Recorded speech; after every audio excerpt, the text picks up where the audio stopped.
You answer my riddles and I tell you where they are. You answer my riddles and they don't die. So, shall we begin? Crosswords puzzling yourself.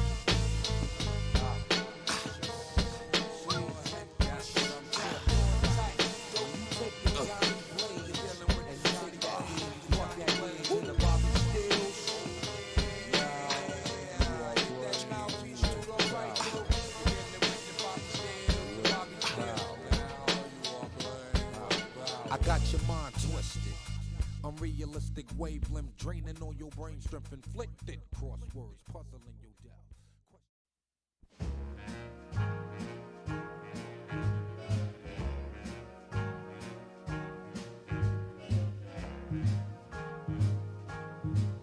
I've got you under my skin.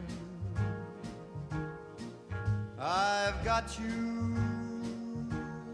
deep in the heart of me, so deep in my heart that you're really a part of me. I've got you under my skin. I tried so not to give in. I said to myself, this affair never will go so well. But why should I try to resist when, baby, I know so well I've got you under my skin. I'd sacrifice anything, come what might, for the sake of having you near, in spite of a warning voice that comes in the night and repeats in my ear. Don't you know, little fool, you never can win. Use your mentality, wake up to reality. But each time that I do, just the thought of you makes me stop before I begin. 'Cause I've got you under my skin.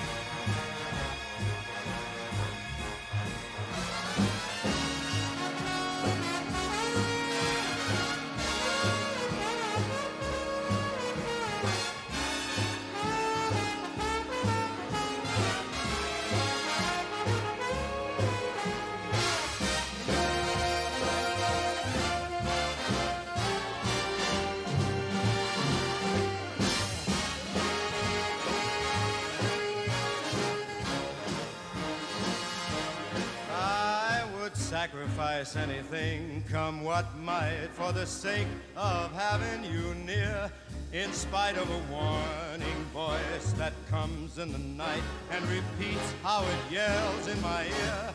Don't you know, little fool, you never can win. Why not use your mentality? Step up, wake up to reality.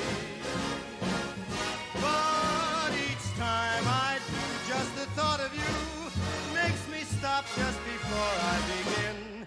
'Cause I've got you under my skin.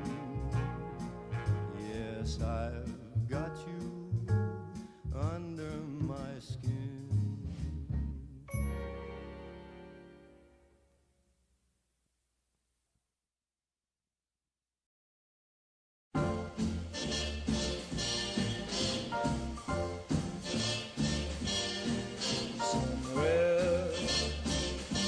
Beyond the sea, somewhere waiting for me, my lover stands on golden sand and watches the ships that go sailing. Somewhere beyond the sea,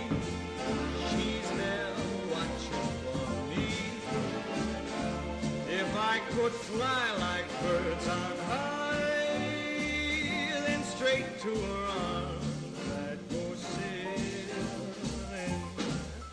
It's far beyond the star, it's near beyond the moon. I know beyond a doubt my heart will lead me there soon. Meet beyond the shore, we'll kiss just as before. Happy we'll be beyond the sea, and never again I'll go sailing.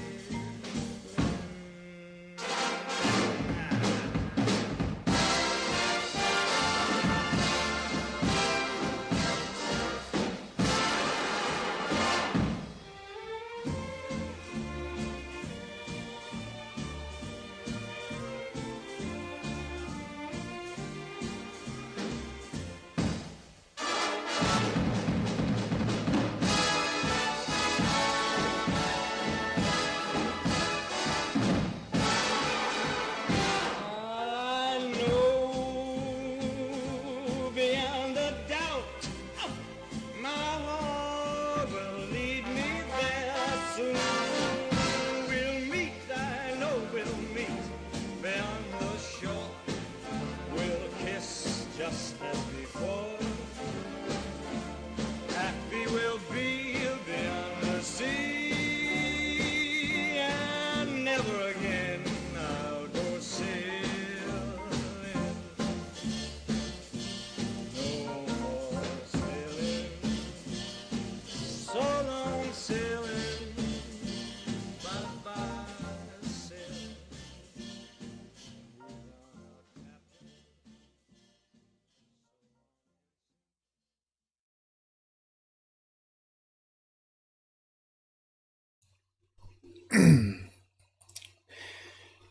Well, howdy, boys.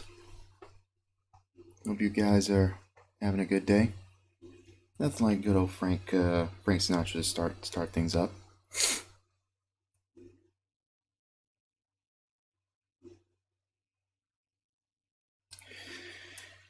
So, don't know how many of you. I'm just looking at chat. Don't know how many of you saw the Matt Reeves' latest interpretation of the Batman, but I have, and I have a few things to say about it. So let's get You started. answer my riddles and I tell you where they are. You answer my riddles and they don't die. So, shall we begin?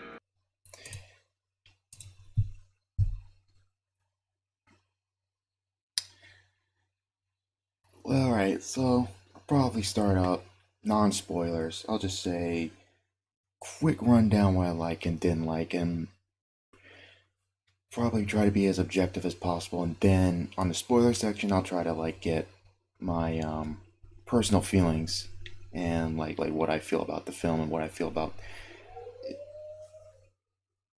shit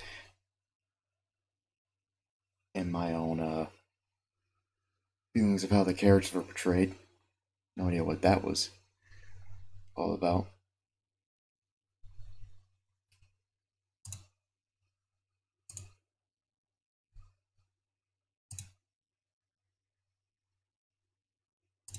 Ah, dang. Alright, one sec.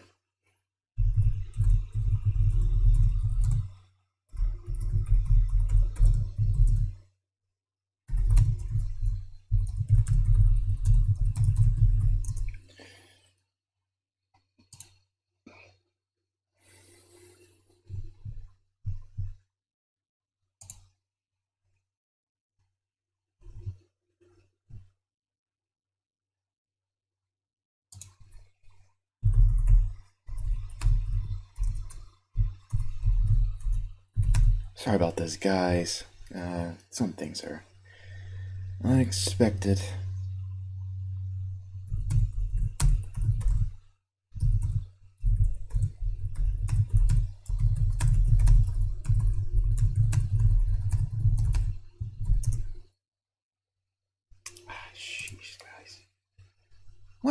dude, no, what?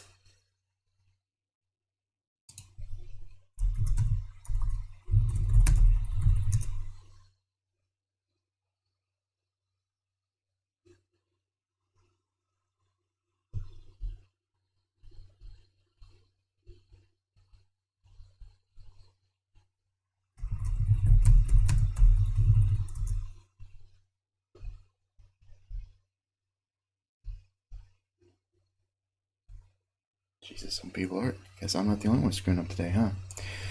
Well, might as well wait for those guys to like us rustle up and might as well get my thoughts across. Okay, The Batman by Matt Reeves. I liked it. I had my issues with it, but objectively, it is a good film. It is a well-made film. The cinematography, the lighting, effect work is really good. I'm actually kind of surprised the amount of practical effects in the film, especially like nowadays, because stuff like the MCU and stuff and like other films really rely on CGI. It's become trivial, so it's kind of refreshing seeing a film, even a film of this caliber, actually using a lot of practical effects. The acting for like a good, I would say, no, Dad, I don't have a dog.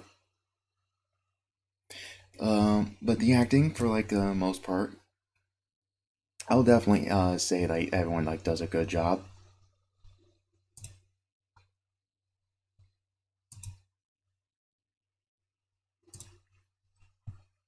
Like the action also is like well done, well put together. There's no shaky cam nonsense. Even though there are some parts that I have issues that I'll get into with. Well, this is mostly regards to the bat suit, but I'll get into a bit.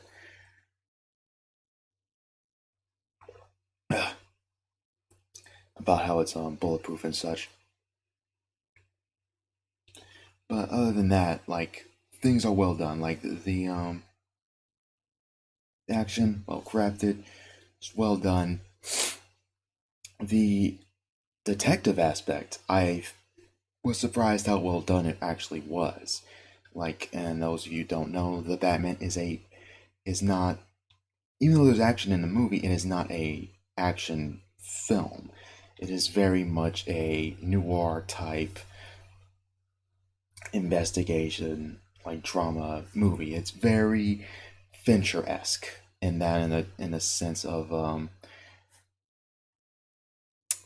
movies like Zodiac or Seven. And if you watch the film, you know it takes heavy inspiration from those two movies, especially the Riddler, which I'll get to in the spoiler section because I have a lot to say about the Riddler in general and also the film.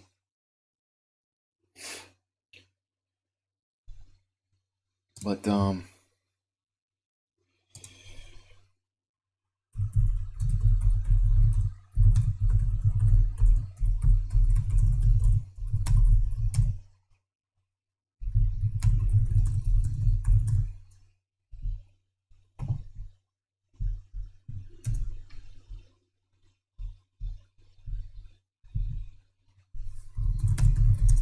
okay.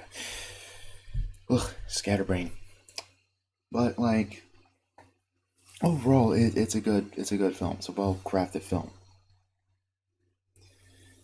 There are issues with it, obviously, that mostly partake to spoiler types and also types of this being a Batman movie. So,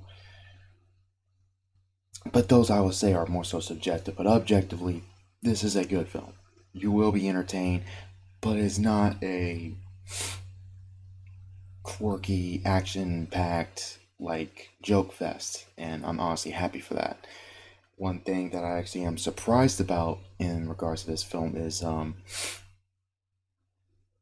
how gritty and dark it actually is, to the point where it makes Nolan's films look a lot lighter in comparison, which is actually kind of amazing to look at. So that Reeves made a darker film than Nolan did. And that's mostly due to the fact that this film deals and sometimes covers heavier subject matter and heavier topics especially some of the kills. So thus the film is a lot more serious and a lot more dire. So I'll definitely rate it like an solid 7 or 8 probably.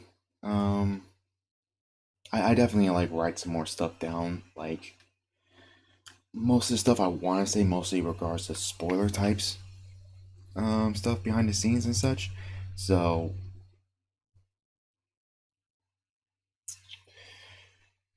uh, so without further ado,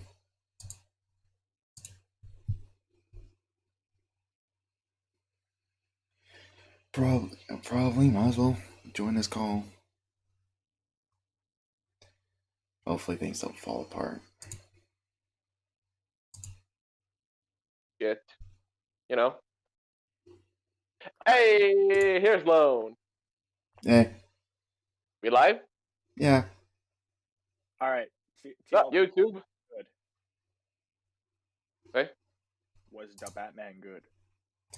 I liked it. I would definitely say it's a good film, but mostly my issues. And by the way, this is spoilers right now. I mostly got most of my thoughts. No. This is the TLDR. Did you like the movie?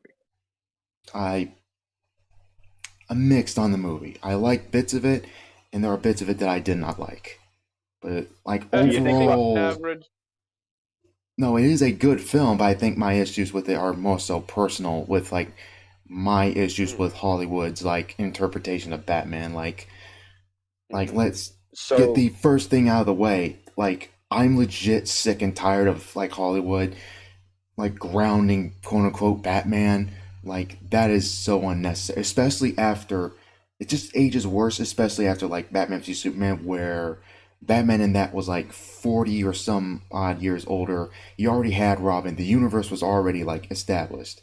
That he clearly everybody asks where is Batman, but nobody asks why is Batman. lol. But like Well, like he's been doing it for a good while.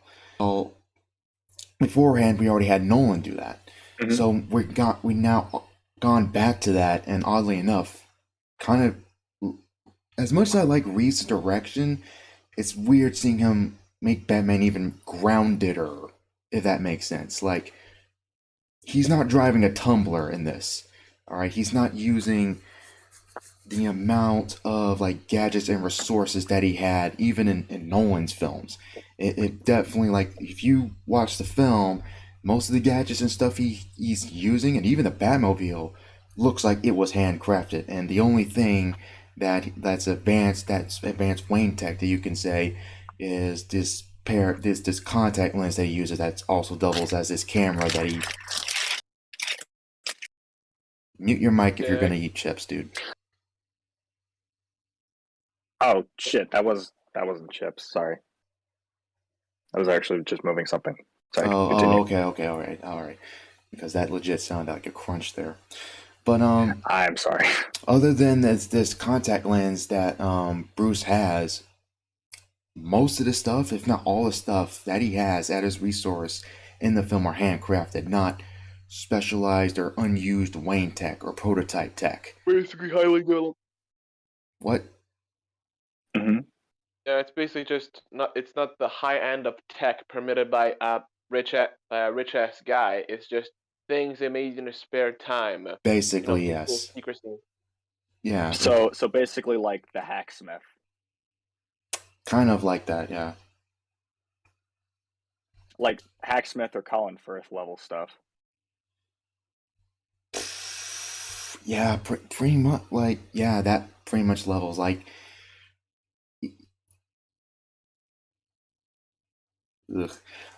sorry, I got a text. Like, I was just looking at my phone. I was looking at my phone. It's about to say, like, did you cut out or like what? No, I was just looking at my phone for a brief sec. So, like, that's, like, again, that was just my biggest issue with, like, Hollywood doing that to Batman, and this is very much Batman Year 2, and thank God we didn't see the Waynes get killed again. Like, that's one thing I'm actually happy for. I'm it sorry. gets tiring after seeing his parents die again and again and again. Yeah. They even pulled that shit Yeah. in the fucking Joker, where it had no place into it. That's like my I only would- criticism of the movie. It was clever in the I Joker. I can defend it in Joker because it was clever. It was Yeah, I thought clever it was good there. in Joker. I really enjoyed Joker. Yeah. That's yeah. Honestly, it was a fucking mess. It was. I could probably call it a masterpiece, but I don't really know if it deserves the title. It's a very good movie. Not really a masterpiece, but it's very That's enjoyable fair. for what it is. Yeah. But what I do think is it was the best movie of 2019.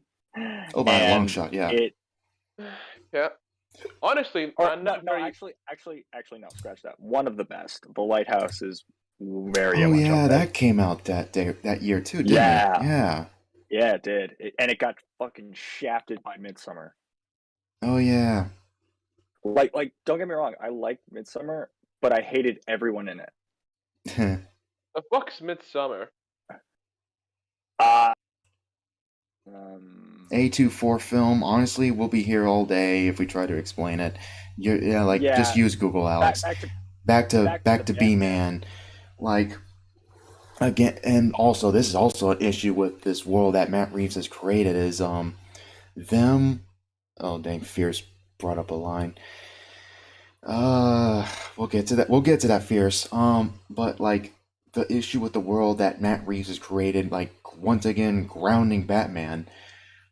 You also neuter the Rogues Gallery. Now, more than likely, you're not going to see a faithful adaptation in this world of characters like Poison Ivy, Mr. Freeze, or even Clayface, the more fantastical villains.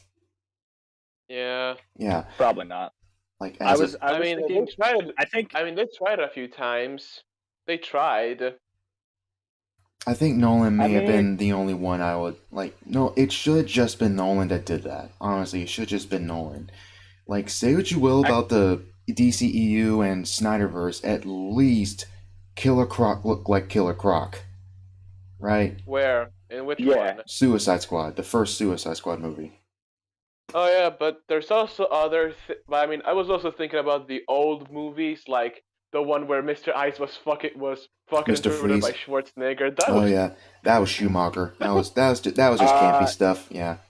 But speaking now about the Rogues Gallery, the kind of villains that I would expect to see in this new Batman kind of thing, probably Hush. Oh, we'll get to and- that. We'll get to that. Hush, Ra's al Ghul. Keep in mind, I have not seen the movie. Maybe they could be in it. I don't actually know. Yeah, Hush, Ra's al Ghul, and Her daughter. probably not, because that would mean Bruce Wayne has to, talk to people as Bruce Wayne. Who knows? You got a good guy in there, and probably could do But- something interesting. That's actually the next topic. Is Robert Pattinson a good Batman? I will definitely Let's start say there. I will definitely say he's a good Batman. He does do a good job. I think any issues with Batman in general, I think it's down to how Matt Reeves portrays him and how he shoots him. I'm not a big fan of how, like, some of the shots with Batman, I think I'm like, Reeves is deliberately shooting him like he's just a guy in a costume. If this was Zack Snyder or Nolan or any other director, they would have shot him in a way to make him look like he's bigger than everybody else in the room. But the problem is that the camera, it's the cinematographer in me, because I've taken like camera courses and I know how these things work. I know film tricks. So like the camera is shot he's shot in a specific way. He's like at level height with everybody else. Like, Batman should not be at level height. Arguably, he should be taller than everybody else, or at least make it look like he's taller than everybody else. He's supposed to be larger than life. He's supposed to be a force of nature. Which they do a really good job at the beginning, by the way, but it's just sometimes when he's in a room full of people, I just don't like how that looks. Yeah. Also, Robert Pattinson's actually pretty tall in real life, so this should have been kind of a slam Yeah, dunk. it's but- weird. Yeah. And also, But yeah, no, so- there's so not a it- lot of Bruce Wayne. Sorry to interrupt, but there's not a lot of Bruce Wayne. this is a very Batman-centric film, and it's quite clear that this is Batman Year 2, so this is a time in Bruce's life where he's Batman 100%.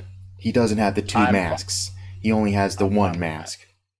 All right, he doesn't have the Batman mask and the Bruce Wayne mask, where he's the playboy billionaire, like snorting cocaine from hookers' asses and stuff like that. He's Batman 100%, so you only see Bruce Wayne only like 2-3 times in the film, and maybe even a couple more with the Batcave. Yeah, I'm completely fine with that. I just wanted to make sure that Robert Pattinson's weird tweets prior to the release of this movie were not an indication that it was bad. I think he's just trolling everybody. The whole and listen to point. Okay, he was trolling. Okay, he was definitely trolling. One thing, like the emo stuff in. I wish I'm joking, but unironically, like, you know that Nirvana song that plays in one of the trailers? I know the song you're talking about. He's listening to it in the Batcave. And like he's looking at the notes and stuff, and it's like playing in the Batcave. I'm like, that is not background music. He is listening, and he like turns it down the radio, and the song goes down. I was like, is this guy listening to freaking Nirvana? Are you kidding me? I mean, I know this Bruce Wayne's like in his mid-20s, but Christ. Oh yeah. Actually, that's the perfect time. Like I want to hate it, but I can't really deny it. Well, okay, I'm trying to make a good joke about Nirvana, and trying to get a good Kurt Cobain joke, but I feel like I could probably be tasteless and I'm not that much of a comedian anyway. Yeah. Yeah. But anyway, Gotham looks insanely good. This interpretation of Gotham is definitely the best one we've had yet. Like, is it well lit? What? Is it well lit? At night, like, yeah. It's like if any of you was concerned about how the movie looked, because it is a very bleak film. It's like it's very drab, but you can see what's going on. It's not Solo or any other film where it's like poorly lit and stuff like that. I heard people were like comparing it to like Fan Force Stick. It'd be like, oh man, no one turns on a light in Gotham, I guess. I'm like, it's majority of scenes at Gotham is basically at night, though. Yeah, like there aren't that many times during the day. So, like they do a good job, and they also like, especially at the beginning of the film, where or Bruce Wayne rather, has that little narration at the beginning, very very noir type, very noir like, and him talking about like Gotham and how like chaotic the city is, and how he just blends into the chaos and such, and then the light goes on and his theme plays. The soundtrack's insanely well done, and you see all these like low level thugs and low level like criminals, like just the moment they see it, they stop what they're doing and they just look at like the blackened like corners, and they think Batman's there, but he doesn't pop up. And like I was like, yes, that's Batman. That is perfect. You got that. Like there are aspects of this movie that nail the characters. So that's one thing I'll definitely say. Like if any of you play like Arkham Origins, is literally that speech. I played all the Arkham games. That he tells to Alfred, and I'm paraphrasing, when the thief or the mugger second guesses himself, that is fear, that is what I am. That's literally him in this movie. Holy shit, that's good. God damn. Okay, I guess they finally decided to copy something from fucking from the Shadow, So I guess my last question before we actually like talk about the story of this movie, because I assume that's the next topic. Do you think there's enough in this movie to like rank the previous iterations of Batman, including him, or do we need to see more? I'm a little mixed on that, honestly, because this is like, because again, remember, this is like year 2. This is early on Batman we're seeing again. So I'm mixed on that. I mean, like Robert Pattinson better than Ben Affleck or worse. That's kind of weird. Oh man, don't kill me, but I will say I like. Excuse me. I do like Ben Affleck's more because I do believe he really gets Bruce Wayne because he actually read the comics and you can tell he's actually a comic book dude. He understands Batman. It's just the movies he's in that's the problem. It's like I unironically, sorry, I'll let you finish. I unironically like want to see his version of the movie because originally, those of you who don't know, the Batman was originally going to be a DCEU film that Ben Affleck was going to direct and star in, and it was originally going to be him fighting Deathstroke. Which, if you watch the Snyder Cut, that was a teaser. There was a teaser for that originally. And in Joss Whedon's version, they changed it up a bit to a team type. But originally, there was going to be a Batman movie within the DCEU that Ben Affleck did. But then Ben Affleck got his problems and such. And I think we all pretty much know. And then Matt Reeves took over. And then it wasn't tied in DC anymore. And then it changed and changed and changed until the movie we see now. So that just seems like a lot of problems. Yeah, it is. And it's actually astonishing how this film even came out in all that mess. So, but in terms of like Batman, I will definitely say I do think Ben Affleck's, he has potential. I think it's just because of Zack Snyder's nonsense. It's like I have a love-hate relationship with that version in BVS where like you have the tech, you have the world, you have the costume, which is the most comic accurate costume, to be honest, but he's killing people and he's brutalizing people, he's branding people. It's like, no, that's the farthest you can get from the character. Actually, I want to talk to you about that, but that we can do that after we talk about the plot to the movie. All right. But right now, I just want to see Michael Keaton best one. We can both agree on that, right? Oh, absolutely. Michael Keaton's fantastic, but of course, Kevin Conroy. That's gonna be his top, regardless. Oh, no! I was only counting movies. Oh, if we're counting talking movies. If we're counting movies, voice actors. If we're talking voice actors as well, yeah, Kevin Conroy, obviously. Kevin Conroy, yeah. But I was more so talking about like live action. Yeah, I Batman, get you. Which would be Martha. Stop. Why'd you say her name? Calm down, Ark. Calm down, Ark Control. Okay, Mitch, what are you talking about? But yeah, like I was saying, so I had sort of the Batman ranking live action would be Michael Keaton would be first, then Christian Bale, and then Ben Affleck. But what about Kilmer and Clooney? Or are those just the back of the line? Clooney's on the bottom. Clooney's on the bottom. Yeah. Clooney doesn't exist. Yeah. I've never even heard of that Clooney, so Clooney doesn't exist. Batman and Robin and Batman Forever. Those are the two. Val Kilmer played Batman Forever, and George Clooney played Batman. Movies? Yeah, those Joel Schumacher movies. Yeah. And Val Kilmer is slightly above Clooney. Yeah. But he got knocked down because he said the line, "Oh, what about dinner?" I'm like, "I'll order out." Like, oh my god! Shut up! Shut up! Those movies are so corny and so fun, but oh my god, such. Wait, didn't Jim Carrey actually make the first? The one with the penguin. Forgot that one. No, that was Batman Returns. Batman Returns. That was Michael Keaton. And that was really good. Yeah. Fast bat food. Shit. Because the one with the penguin, I clearly saw there was some Tim Carrey in there. No, no, that wasn't Jim Carrey. Jim Carrey was actually. Not Jim Carrey. Fuck. It's Tim Burton. Tim Burton. Yeah, Tim Burton did the first two. He did the first two movies.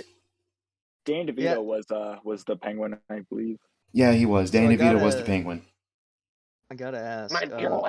How is this Batman movie that just came out? I said earlier, I think it's a really good film. I think my issues with it is generally Hollywood's constant need to ground the character, quote unquote. Like I I'm honestly getting real sick and tired of it, especially since Nolan's trilogy. Like we had a whole trilogy of Batman set in the real world, and it's like after Gotham and after the DCEU, you think they wouldn't like go back to that. It's like it's jarring. It's jarring, but that doesn't change the quality of the film. That's just me personally. The film is really good. It's a really good. It's a good detective film. It's a good noir film. It does harken back to the pulpy aspect of the Batman character. So, and with that, we can transition to the plot. As you are the only one who's actually seen this movie, to my knowledge, you could start us off. Okay, the film. All right, I don't have anything written down, so I'm gonna try my best here. From memory.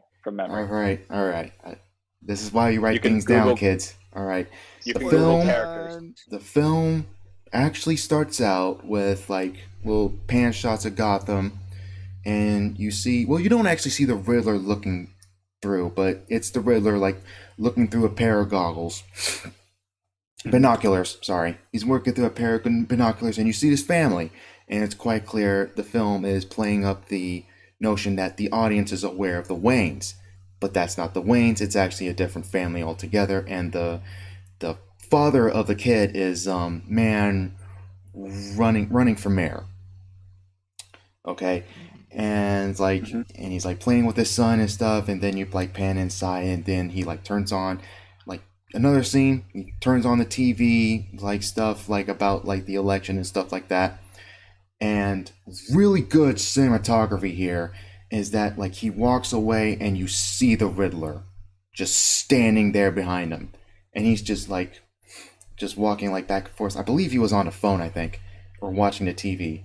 He was just walking back and forth, and then the Riddler like hits him in the back of the head with a blunt object. I forgot what it was, but like, and he just bludgeons his. I'm guessing it's his cane. No. It's not a cane. It's a blackjack. No. It's a type of cutting tool meant for concrete. I forgot what it's called, but I have to look it up. Crowbar? It's not a crowbar. It's not a crowbar. I thought it was a crowbar, but it's not. It's kind of like a hammer, but it's kind of like a hammer, but I don't know. Doesn't matter. Doesn't matter. What be jogging your noggin? Ugh. Well, his noggin's all over the place. And then so he killed him? Yeah, Riddler killed the dude. Oh, okay. He bludgeoned him to death. Just straight up kills him. Yeah. And then you get to the scene we talked about earlier was Bruce Wayne doing the little speech, well, narration actually, about Gotham, and you see Gotham, it's Halloween, a little reference to the Long Halloween story, if any of you are familiar with that. Or the Arkham Knight. What? Arkham Knight also took place during Halloween. Yeah. Oh yeah, it did, didn't it? Oh yeah. Yeah. All right. Damn. Yeah, it's like Gotham City looks dirty. It's grimy. People are like looting stuff. Like you see like a group of people like beat like people up and post on social media. And they're riding the train somewhere. Look. Just remember. Mostly This is all the Court of Owls' fault. Maybe. Who? We don't know if the Court of Owls is even in this universe. It'd be cool if they are. But... Batman. Actually, yeah, that was another set of villains that I'm like, you know what? I actually think they would fit in this kind of. They could actually, yeah. I won't lie. They have never been represented. They've never been represented in any of the Batman movies, and I think they would actually fit really well. Well, they really are a threat. They're relatively new, honestly. They're a New 52 invention, so they're like pretty new. Even though it's like a decade ago, but like I've seen some animation they did. But it also makes sense for their existence because it's like, why can't Bruce Wayne, with his billions of dollars, just fix Gotham? Court of Owls. Mm. Yeah. These assholes just want to keep a status quo because of some reason. I don't know, because I haven't read it. Yeah, I actually really need to go and actually read a lot of the Batman comics, or like even just watch the animated shows, because I have only seen like a little bit of some of the old animated shows. They're essentially the Batman Illuminati. Basically, yeah. I had that figured, yeah. Yeah. But anyway, back to the plot. Hit over the head with blunt object. Yeah, and then you like pan over Gotham City. Batman gets introduced a really good way. Like he's walking out. There's that shot from the teaser. If any of you know when he says, "I'm vengeance," like beast that guy. Beast that. I'm vengeance. I am Batman. But he just says I'm vengeance, oddly enough, and it's weird that like that's kind of his name. If you've watched any other reviews, people kind of say that his name is Vengeance. No, people call him Vengeance probably because of that line that he says to those guys. And it's possible he may have said it several times before, but he is addressed as the Batman. Like the notes the Riddler leaves them is to the Batman on like news broadcasts and stuff like that. His name is the Batman, so he is very much literally called the Batman. I don't know why people are saying it's because other characters are calling him Vengeance. That's why. But I understand the confusion. Imagine he like writes a letter to like the media saying like it's just Batman. You don't have to have listen here, motherfuckers. I went through all this fucking trouble to make my fucking super suit look like a bat, and you're just calling me Vengeance. What kind of basic ass name is that? It's like a pimp named Slickback. Yeah, a pimp named Slickback. But like after the little fight. What? The human spider. That's my name, bro. Yeah. Like after the little fight, the whole kind of cut. Like Batman's investigating the murder because there's a note that says to the Batman, okay, and Gordon gives it to him. So of course, like there's a riddle involved. Not onto him. What? The cops are not onto him. No, the cops are not onto him. They're at odds with him, but like in the film, they're mostly like, hey, why is this guy here? Like this guy's a vigilante. Why is he here? It's like, and Gordon says, because the Riddler wants him. That's why. And you actually do see Batman be a detective in the movie, which is really good. It's like him actually address. It's like, oh, his thumb is missing. Oh, he was alive when it happened. You can tell by the different like looks of the skin and stuff like that.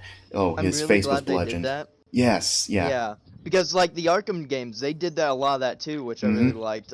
Because he's literally like one of his titles is World's Greatest Detective, and yet in all the Batman films so far, you never actually saw that. You only get a bit of that in The Dark Knight with the bullet. That's about it. Yeah. There was never an extensive like look at this, that. Like the first hour of the movie is a really like good detective Batman like types like story. Especially with like how they like discover that the guy who was running for mayor legit had some dirty stuff, because they investigate him and Gordon investigate a little further, and they realize he's been like with this prostitute who might be underage. They don't say her age, but Selina does say she's just a kid. She looked like she was 17. Selina Kyle, and I think her friend, and I forgot her name in the comics, but I think it's her same name, Dawn. I think something like that. In Batman Year One, she was like 15. Sorry, Mitch. Wait. Selina's the whore? No. Selina's not the whore. Selina's friends with a prostitute. She works at the Iceberg Lounge. That's where she works at. Got it. Okay. And Commissioner Gordon, is he good in this movie? He's really good, yeah. Jeffrey, right? That's his name. He does a good job. I believe so. That's good. Like a lot of the cast does a really good job. I think the only one I have issues with is Riddler, which I don't know. I'll get to that in a bit, but we'll get to that. Jim Carrey with a brain drain. No, it's nowhere. Does anyone else feel like a fanatic? It's nowhere near that bad, but like, it's just how he acts. It's just, I'll get into it in a bit.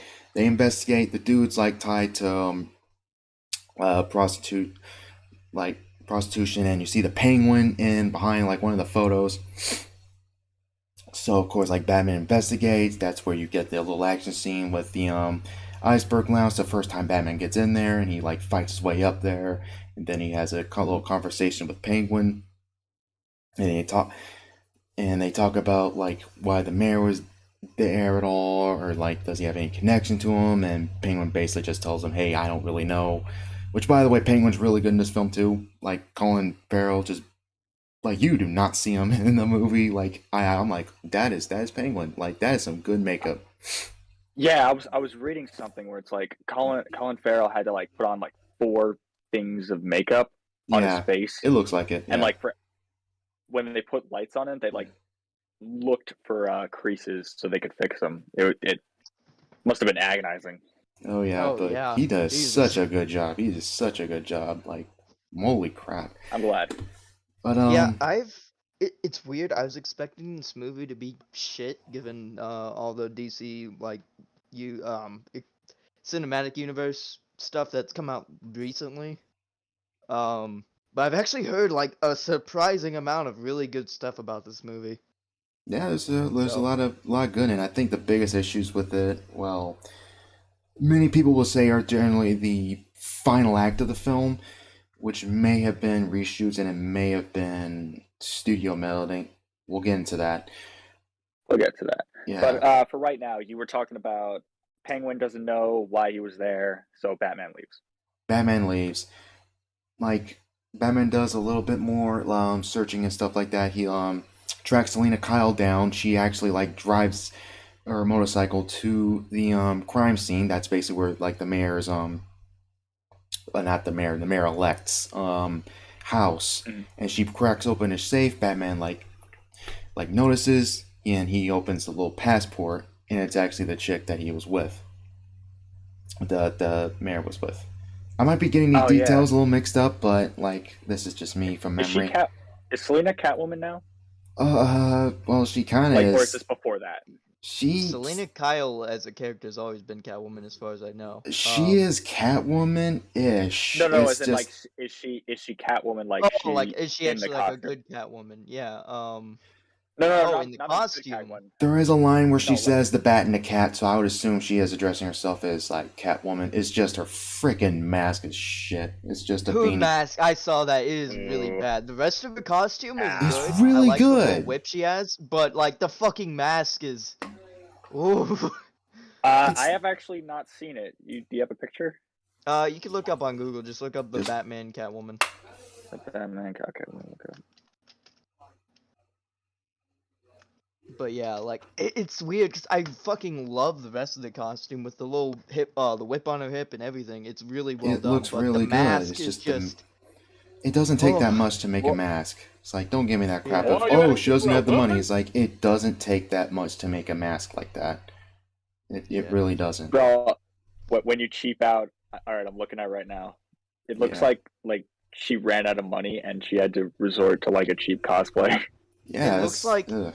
It looks like what a fucking like cam girl would wear as she's trying to cosplay as Catwoman. Oh, oof, yeah. Damn. But yeah, Hey lady, Leather Club is 2 doors down. Fuck you. but yeah, Fuck you, Leather Woman. Batman like notices like she has a little passport for like her friend, who was the prostitute that the mayor-elect was meeting, and then they go to okay, I might be getting this detail wrong. So they go to her house, and I think her house was already broken into when they get back there. She knows her friend is gone and her phone is missing. So Catwoman tells Batman like they're in the apartment that about the 44 Below, which is basically the club within the club in the Iceberg Lounge, which is basically a meeting where you see most of the cops and most of the like Gotham's finest, quote unquote, meet up with the criminal underworld. And then like Batman gives Selena like a different contact lens similar to his. So it's kind of like a cop movie basically, where like the person has a camera and a little microphone. So she goes in, she walks down there, and and he's like, hey, I need to look at like all these people here, and the DA is there, like a handful of people there. The commissioner was there. Oh shit! He was killed. Like, not Gordon. Gordon's not commissioner, by the way. He's lieutenant. He's lieutenant. Okay. A different commissioner. Okay. And Okay, like, you said Commissioner Gordon in the beginning, so I'm like, wait. because Gordon's commissioner, and we all know that. But in this movie, Jordan's lieutenant. He's rising up. He's rising up. So, oh shit. Okay, so the commissioner, like, already before that point, was killed. Pretty grisly, like, off screen though, because like he's in this contraption where like there's a bunch of like rats around him, and they actually explain like, okay, there was rat poison ingested into him, and his face is like all jacked up. It's never fully shown, but it's like quite clear the rats like ate him while he was dying. Ooh. Which is, eat your heart out, Nolan. Holy shit, that's dark. That's David Fincher like a motherfucker.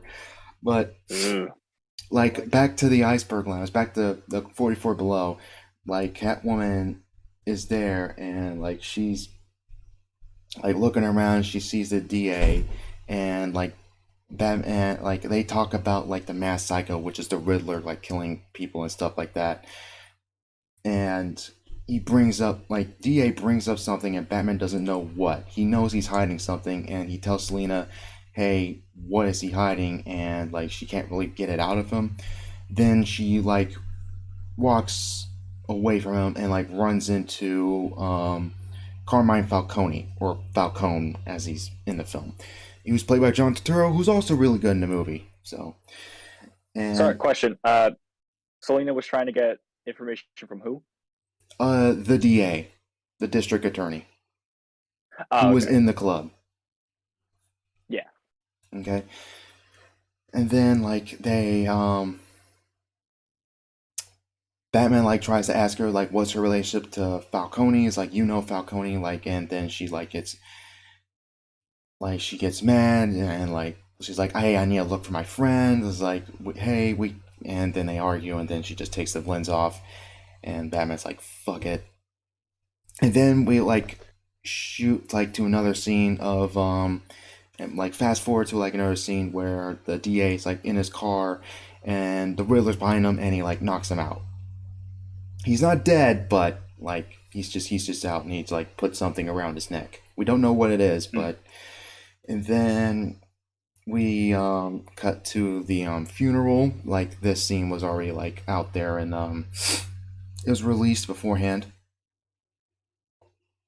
Sounds like the old rat case torture trap. I was just reading chat.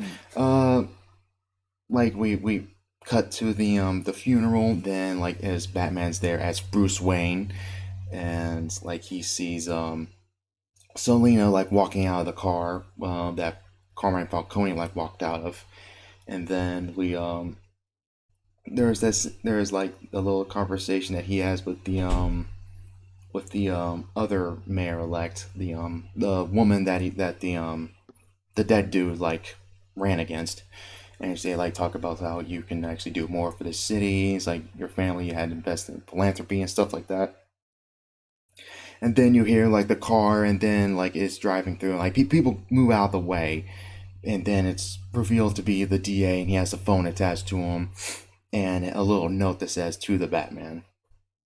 Fast forward to, it's basically night, or at least it's starting to be night, and then Batman like walks out and then reads it. It's a couple more clues and riddles and stuff like that, and answers the phone because the Riddler's calling him. And the Riddler Got his number? No. Like the Riddler was calling the phone. Oh. Batman just answered. That's all he did. And Riddler is behind the scenes, and the thing about this Riddler is that he is live streaming. It's not specified on what platform, but like, Bro, like he got Twitch membership. he got Twitch oh, well, either that or And this is a different universe where LiveLeak has like a live streaming feature on it where terrorists can kill people. imagine being a tier 3 sub to the Riddler. Imagine that. Yes, 500. Imagine There's doing a legit fucking line. tier 3 sub into China shit. Ugh. I'm pretty sure it's the same thing. Yeah, there's legit line in the movie where like, hey, this guy's I mean, 500 followers. I'd He's fuck mostly him up. fringe. I'm not. Yeah, it's just stuff. But the Riddler, of course, like does his little like riddle stuff, and says, "Oh, like, what's the price of your blind eye, bribes and stuff like that? Like, how much do they?" Then Batman asks, "How much they pay you?" And then there's a little hint to the big twist in the movie that I'm not gonna say it right now, but like the DA would rather die than rather say what it is. He's like, I have a family, I'm not gonna say it. And then like the bomb's about to go off because the thing around his neck was a bomb. So it like goes to 3, 2, 1. 3, 2, 1. He's not gonna answer, and then Batman, like a complete utter dumbass. Luckily, this was probably the only dumb thing in the movie. Oddly enough, just hangs there and just lets it blow up in his face instead of pushing him off and running away. And the fact that this lower mouth is actually okay in the film, which was very stupid, but yeah. I mean, yeah. From the trailers, I saw that his suit was bulletproof. Yeah, it is. So I'm assuming it's very resistant to explosion. Obviously, it's a resistant. It's just his mouth. His mouth should be at least be burned up a bit. It's like it's just okay. And I'm like, oh man, I mean, at least put some. But the fucking wave should go through the Oh arm. yeah, I know. It's the pressure wave, exactly. It's not just the fire; it's the pressure wave that goes with it. That's the killer part. But he's fine. Shockingly enough, he wakes up in the Gotham City Police Department. He has a little talk with Gordon, and Gordon they're like whispering to each other. Like all the other police officers are like in the room. And he's Hello, like, Gordon. like, hey, like, we need to get out. You need to get out of here. It's like, we're getting close to this case. It's like, this thing goes deeper. It's like, hey, the guy, right? Hey, there's a guy outside there. I recognize. I busted his nose at the Iceberg Lounge. He's dirty. We don't know how far this thing goes. And like, Gordon gives him the keys and he tells Batman to punch him in the face. Batman punches him and runs out of Gotham City Police Department and grapples up to the roof and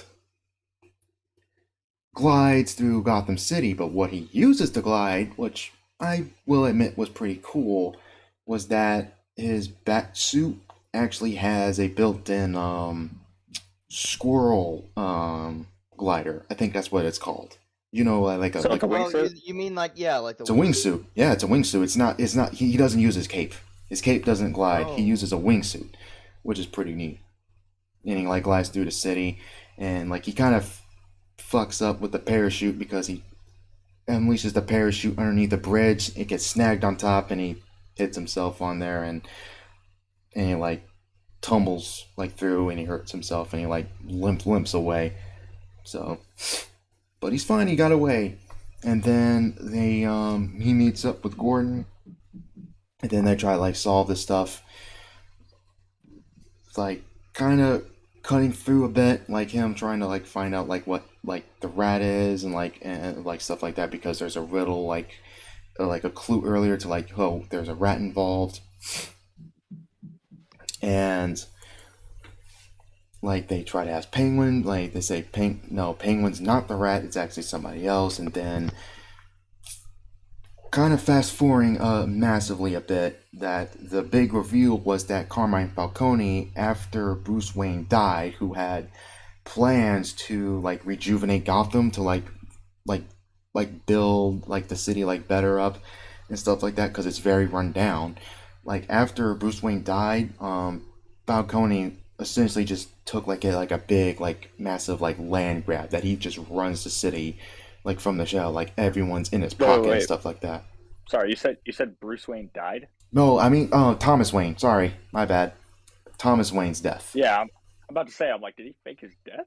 No. Yeah, Thomas Wayne. After the Wayne's death. So got it. Yeah, and another big one is that the "You lied to me, Alfred," like that line.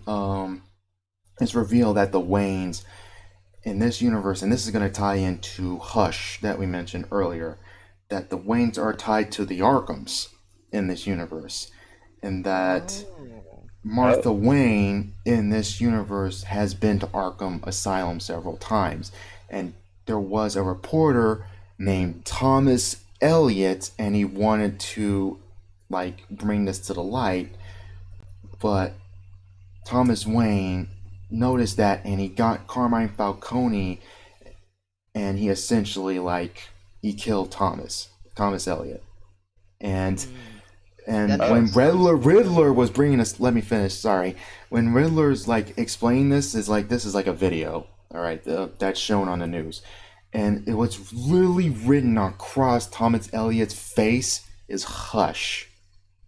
This is not paid off. This is not paid off at all. Hush is not in the movie. That really pissed me off, honestly. I mean, it was cool, different terms on the Waynes and stuff like that, and the criminal aspect. But the big thing is that Hush is not involved at all.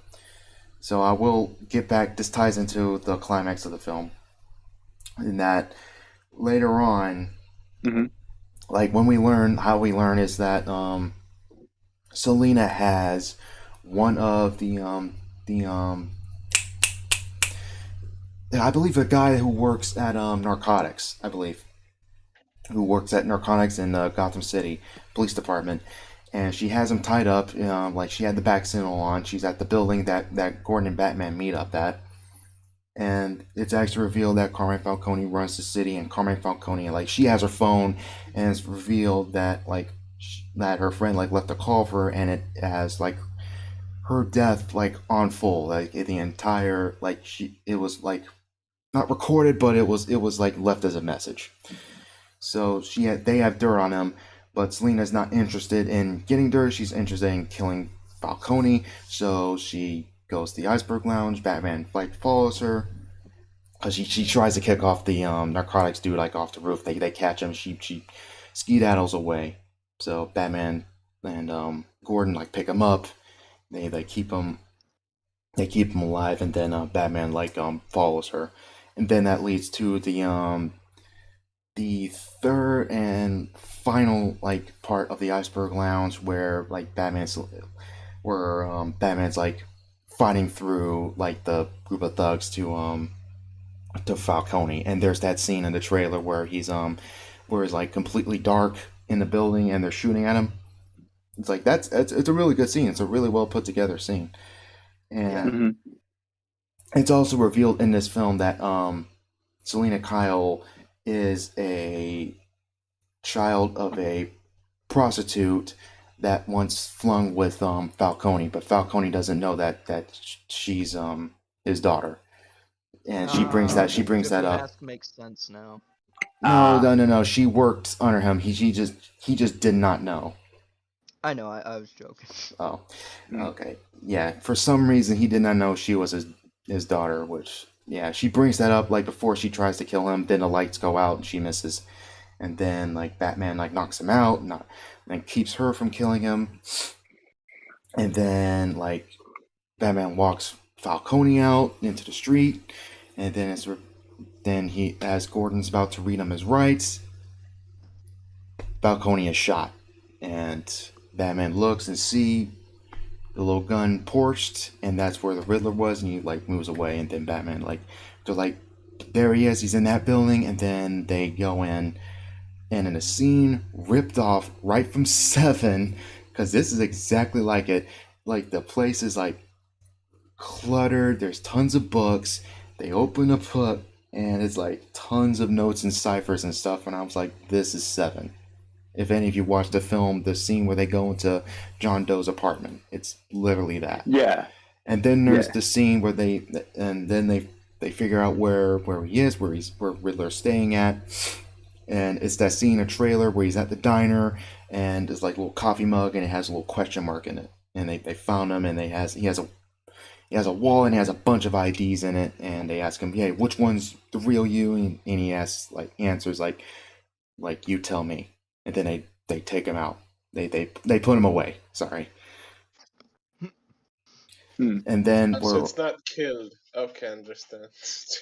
I was just imagining like Riddler says like, fucking like, you tell me, and Batman just gets tired of the shit. He's just like, okay, fuck this, breaks his neck. Jesus. But no. They just take him away. No. What if he like goes through all the IDs and it's like, Edward Nigma. No, it's just Edward. This is you, isn't it? It's like, no, no, it's not me. Edward Enigma. But You, no, his name is not Edward Enigma. It's Edward something Furlong or something. I don't know what it is. It's Edward something. Scissorhands. Edward Scissorhands. I don't know. It was some unknown name. It should have just been Enigma. And oh god, I forget. Well, yeah, because of the let me play Google. on the word enigma. Enigma balls. Lol. Paul Dano. Good grief! I keep forgetting this motherfucker's name. Okay, now when there we go. Now when it's shown, like, my biggest problem with Riddler, I wouldn't say it's Paul Dano himself. You know what? Fuck it. It's Paul Dano. I really didn't mind it when he had the mask on, honestly. When he had the mask on, that was fine. I wasn't a big fan of how sometimes he acted, because he is a little spazzy per se, which if you've watched anything with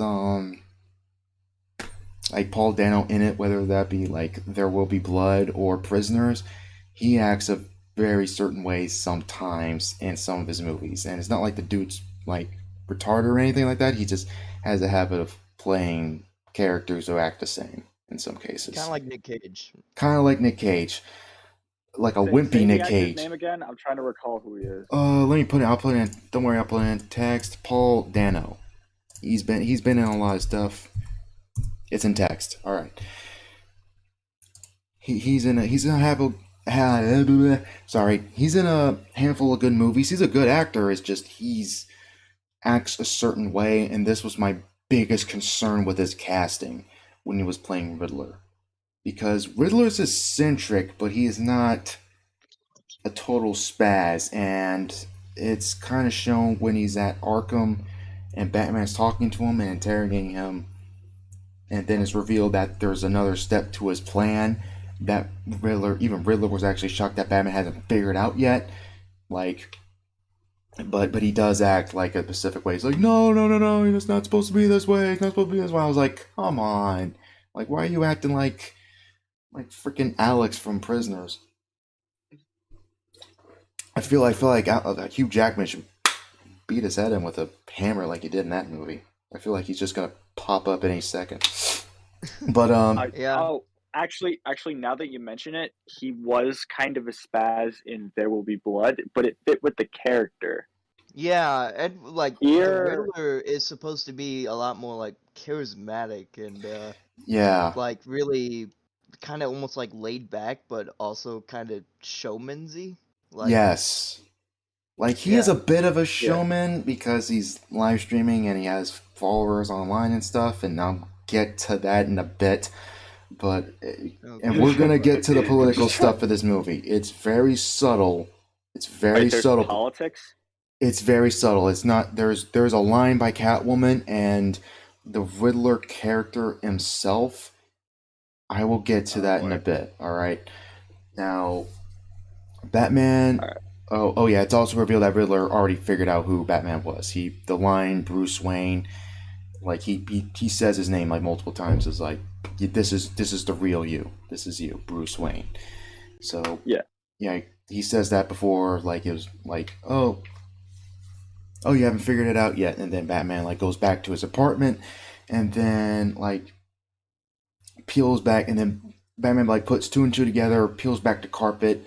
It's revealed the whole like map of Gotham is sketched into the floor, and then like Batman, like, I won't say hacks the computer, but puts the right password into one of the videos for the computer in the room, and it's revealed. Oh my god, the way it's revealed, so fucking stupid. The way it's like the Riddler's grand plan is like it's this video of Riddler like talking to his followers or the followers that are about to do something at He the end of caught the movie. Batman in 4K saying the N word. No. It's just Riddler acting like, oh, hey guys, bro, we're gonna blow up the walls of Gotham City, and we're gonna flood Gotham, and look forward to it and stuff like that. That's literally how he's talking. He doesn't have he doesn't have the modulator. When he has the modulator, he legit like sounds a bit menacing in a way, but when he's just like talking regularly, it's like, guys, I'm looking forward to. I'm like, are you fucking joking? Really? Riddler's apology video. It's like, I made a No, it's severe not. lapse in judgment. No, it's not. Well, he is a right wing influencer through the guise of Hollywood. He's a incel through the guise of Hollywood. Boy. Well, it feels that way. It's Hollywood's interpretation. He doesn't say anything about women or anything like that, but it's quite clear that's what it feels like.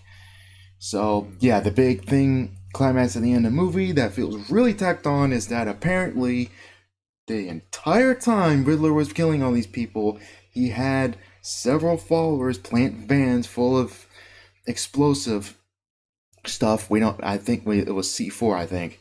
And blow up the walls, like surrounding walls of Gotham, and like flood it, and flood like a big like portion of Gotham City.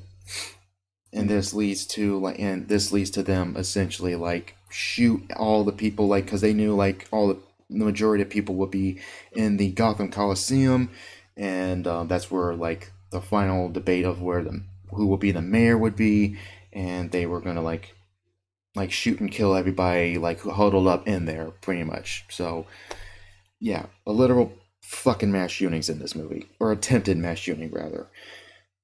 But it's like it's done well enough. You don't really think about it because like it's still pretty out there in terms of like what it's doing. Like a couple of Goonies like putting vans across like the city like and flooding it. Like that's but Batman like figured this out a bit too late because like Gotham starts to flood in, shockingly enough, because Gotham starts to flood in, people go into the Coliseum, you already see Riddler's goons up onto the rafters and stuff like that, and then like Batman like catches up, and then you have the action scene. And then, like, Batman does get, like, knocked down through a shotgun blast, like, point blank. But, like, he pulls out what seems to be venom because it's green. And he, like, injects it, and he just goes, like, ape shit and beats the crap out of the dude. And then, which leads to a really, really good scene at the end. Bat steroids. Bat steroids! It leads to a really good scene at the end where he, saves the people like in the water, like leads them out. He has that little flare scene at the trailer.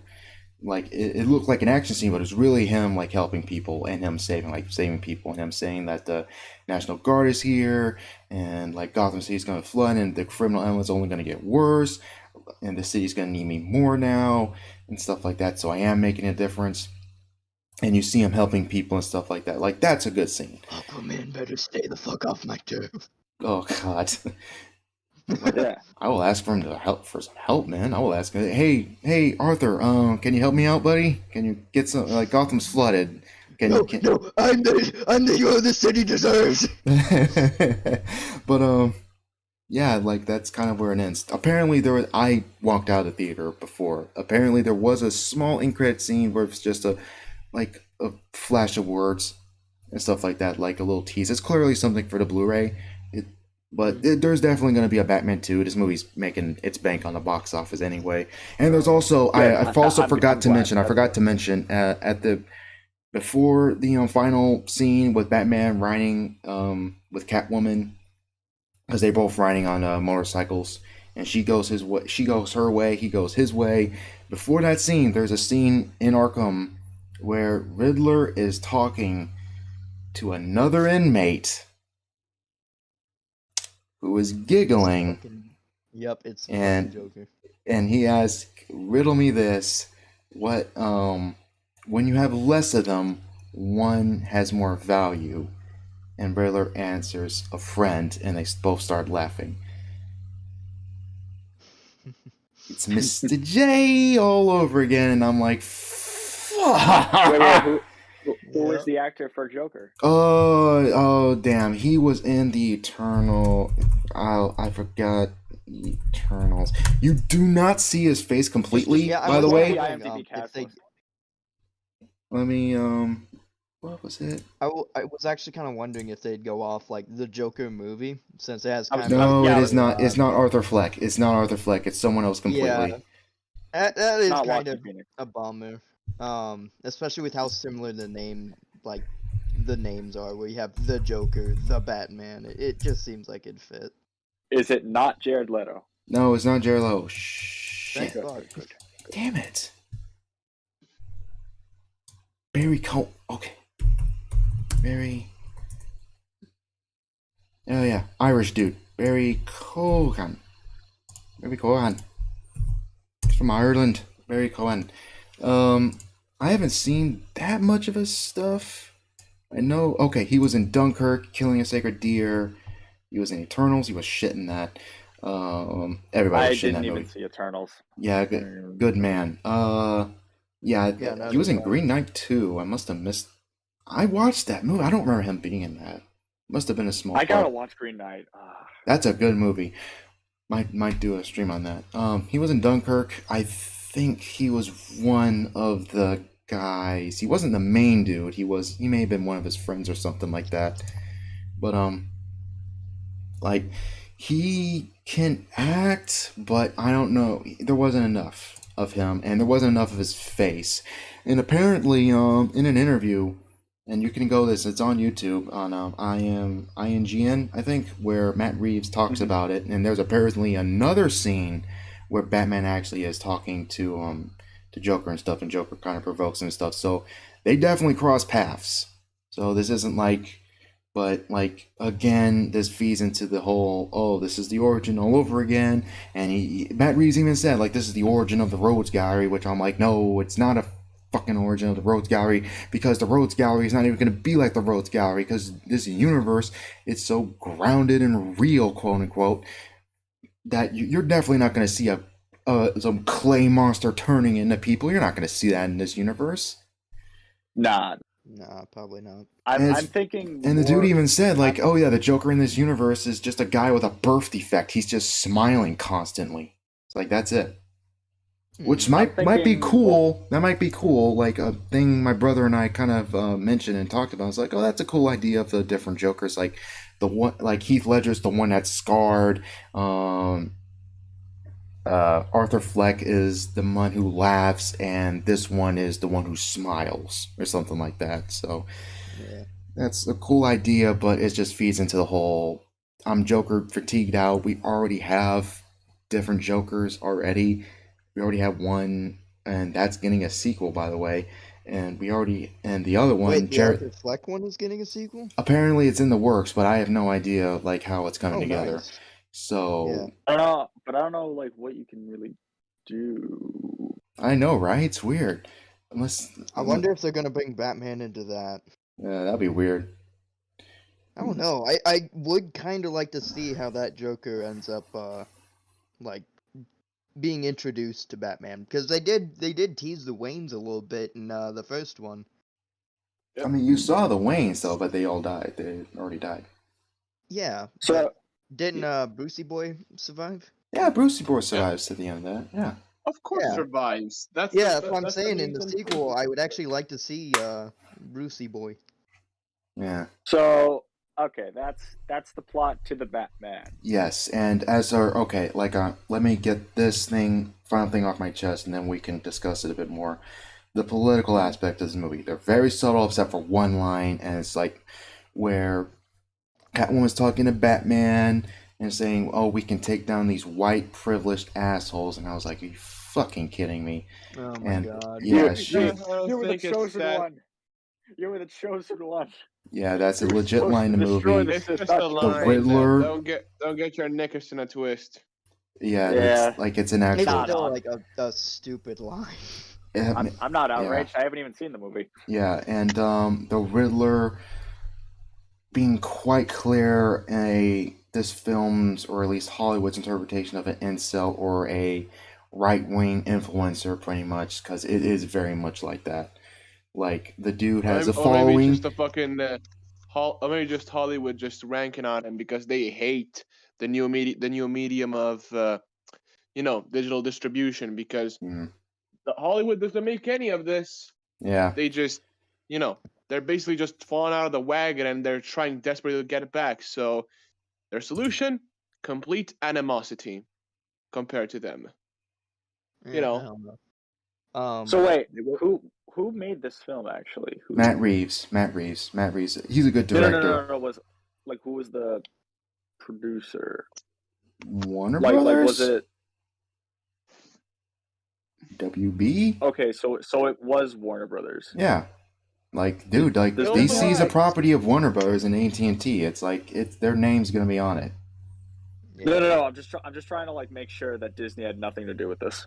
Like, of course not. Disney doesn't have anything to do with this. Like DC is all owned by Warner Brothers, and they're not Yeah. gonna give it away unless for a few Disney trillions. Disney like has Harley Marvel. Quinn had its own wokeism. Like the like Birds of Prey and One Emancipation of One Harley Quinn, dumbass title, like had its woke moments. I didn't see that Oh my movie. God, That had I some woke fucking moments in it. forgot Birds of Prey. I forgot I didn't Birds of see Prey that was. movie. Yeah, that movie happened. So it's not like WB doesn't do this type of stuff. So don't be shocked that any other company besides Disney does it. The only thing I know about that movie is like I saw a meme where it's like let's fight where no one else is, and they go to a theater showing Birds of Prey. Yeah, I genuinely forgot that movie fucking existed. So I gotta ask, like, how one is the combat in the Batman? And Really good. Two, how is Selina's ass? You don't see it that much, but you see a bit of a where like Batman's like watching her like through like the like he's monitoring her because like he like followed her back to her apartment eh. And he sees her changing into the little Catwoman suit, but you don't see her like naked or anything skimpy, but you do see her in like her underwear, stuff like that. You see her ass cheek a bit, and that's about it. It was kind of shocking. Just for this. I am Batman. It was kind of shocking to see. I was actually kind of surprised to see that because of that line, because of the Riddler thing. Which Riddler, I'm a little mixed on. Yeah, Riddler, I'm a little mixed on. I do like the aspect of them obviously playing up the John Doe and Zodiac killer aspect because he's really like Zodiac. Like if you watch the film, like he even leaves ciphers and stuff like that, and I'm like, that is Zodiac.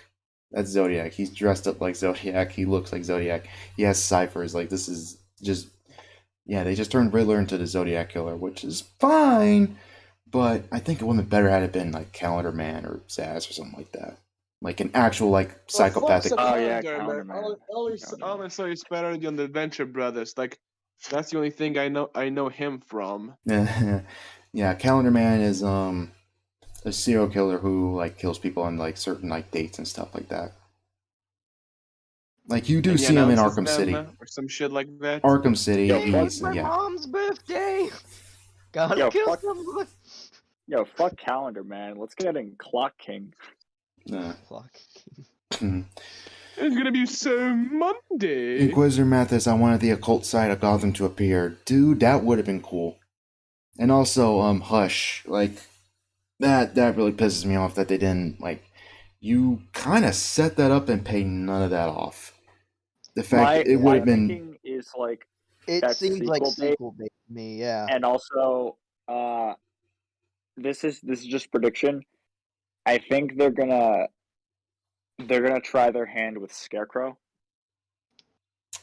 That would be... I don't know about that, because Scarecrow hasn't been teased at all. I think the biggest contenders would either be, for its sequel, if it was going to happen, is either Hush, Joker, and Riddler teaming up, or maybe even Bane, and that's a big maybe because you do see what possibly might be Venom that Batman I'd uses. say like So it'll too have much all of Bane. them. ugh, that's a bit much. Yeah, there's Not too much not Bane. Bane. I mean just like Joker, Riddler, and a bit of Hush. Like maybe Oh, Hush would be like the first kind of half or act of the movie. Oh no, Hush needs to and be then his own the film, dude. You cannot do that to Hush. uh, Thomas Elliott's like Let me- way too much of a threat. What? Okay, I mean, like, I I just think like Scarecrow would actually be a good fit for this Batman universe again. Like, perhaps. I know his whole thing is like, oh yeah, scare gas, but like, bro, Gotham is a shithole. He could be just a fucking drug dealer. Maybe. he's like he could just be the guy that was at that Juice World concert. Yeah. Injected. Oh no, it's the Travis Scott concert. Oh. He just has the fucking syringes on his hand, going around injecting people and shit. But yeah. So aside from the politics, aside from Crazy all that that, that Scarecrow was at the Travis Scott concert, man. what are your gripes with this movie? I think I kind of mentioned them, like most of the stuff with Riddler, like the political aspect of this film. But they're very subtle, arguably, and that's kind of a shock how like these things aren't really there unless you kind of bring them up in a way where it's like, huh, he does act this way, and how, like, but it's surfaceful to the story a bit, and there's also that one garbage line by Catwoman, which so tone deaf because she's saying that to a rich white guy, which I'm like, wow, that's just shit. Yeah. But Mentioned that, like, There what should- the fuck? If she didn't wait at that time, did she know about Batman? Being Bruce Wayne. I don't think so. No. Well, either way, it's obvious the dude's white and he's wearing a high-tech fucking suit, so... Hey, it was dark in the room, all right? Yeah. I mean, She couldn't see in through his Yeah, pockets. like- She didn't have that woman power. Batman should have just looked her in the face and been like, what the fuck? Yeah. But like as for my gripes, like the Riddler stuff, the politics stuff, like that line, the climax did feel a bit tacked on a bit. It like that whole reveal of, oh yeah, by the way, we have vans with explosives in them. Is like, okay, that came out of nowhere. Like there's ways of setting that up, but like it fits into Alfred Chase. I thought you said there was a subtle hint in the beginning that alluded to the climax. No, shit. Well, Riddler, I think what I meant by that is just that Riddler said, you don't know. And he haven't figured that out yet. Was just by the time Batman figures it out, it already happened. It's like by the time he puts two and two together, the explosions are already happening. It was like, no, there wasn't enough time. That like this fits into Alfred Hitchcock's bomb theory, where a couple is having dinner at a table and an explosion happens. The audience only has a couple seconds of shock. You show the bomb first, go under the table. We know the timer is going down. There is tension because the audience knows. So it's like Quentin Tarantino said, it's this big rubber band that you keep stretching. Here, it didn't stretch at all. It just went off. It's like, oh, by the way, it says Batman just figures it out and it's like, oh, dang, there are vans with explosion. Okay, we need to stop. Oh, wait, they went off. I won't be shocked if that may have been a studio thing or maybe or reshoots. It does seem to feel like that, and a lot of people can seem to feel the same way as I do, where it's quite clear that like the film may have went somewhere else, and that maybe somewhere along down the line, Hush maybe was involved, and that he was the real mastermind behind everything, and that he was just using Riddler as a puppet or scapegoat, and then he gets away at the end. So, in summary, this is one of the better Batman films that have come out in recent times, but it isn't like one of the best overall. Yeah, like this may sound a bit fanboyish, but I will definitely not say it's better. It's not better than The Dark Knight, but Yeah. it's better than Batman Begins. I will say that. It's better than Batman Begins. I will say this climax is better than Batman Begins. Well, slightly better than Batman Begins' climax, I would say. What about The Dark Knight Rises? Dark Knight, well, it doesn't. I will definitely say he uses his time better than Dark Knight Rises, I would say. They're, I think, the same length, actually, because this film's clocks in at 2 hours and 40 or so minutes, and that movie's also kind of similar, but I think this film does a better job with its time because, like, you don't feel the length up until like that those like 2 hours are already settled in. I'm still kind of surprised that Batman just straight up uses fucking steroids. Like, Batman endorses drugs, kids. Yeah, I'm pretty sure So- that Venom use may have been like a last resort. You gotta be on the same level as fucking crackheads. You use that touch of crack. I'm crack man. Okay. All right, Okay, Mitch, what are you talking about? So we talked about the plot. We talked about like sort of the gripes with the film. We talked about how all the actors are good performances, things like that. But time for the big one: Batman killing people. Batman does not kill people in this movie. Good. Huh. Oh, really? Okay. The only argument I would thought I heard say you is said that before. the only time I would say he kills, quote unquote, is by accident, where like at the very end where he moves out of the way and one of the dudes shoots another guy. And like he kicks another guy like off. Okay, so it wasn't his fault. But I guess Does it wasn't he at his fault. least It's have his like? job. Does Batman at least have a moment to like acknowledge it, or does he No. just kind of like keep doing his thing? No, like it's mostly subtle where he just moves out of the way quickly because it was like a split-second decision and I'm more than willing to going. That's fine. I am more so okay with that. Like that fits the whole he's killing indirectly. Like he just moves out of the way. It's like, okay. Like, no, you got yourselves into this. I'm not helping you. It's like if gunshots are going off and someone gets hit, that's on you guys. I'm just moving out of the way or something like that. Yeah, as But long he as it does wasn't, tell- like, a he fucking, does like, an say to innocent Selena bystander Kyle- or some shit, then yeah. If it's a Yeah, bystander, he'll care. It's But not if it's a like criminals, full- if it's criminals shooting each other, if it's criminals shooting at him and there's no one else around, and one of them gets hit, like he wouldn't care as much. Only if it was like other civilians caught in the crossfire, he'll like move them out of the way immediately. It's like there is a line Yeah. where he says to Selena Kyle's like, "You go down that road, like you're no better than them." So I'm like, oh, thank God, he has no killing rule. Yeah. I see. Yeah, That's good to know. I've heard like kind of divisive opinions about the whole Batman killing people in the Snyder movies.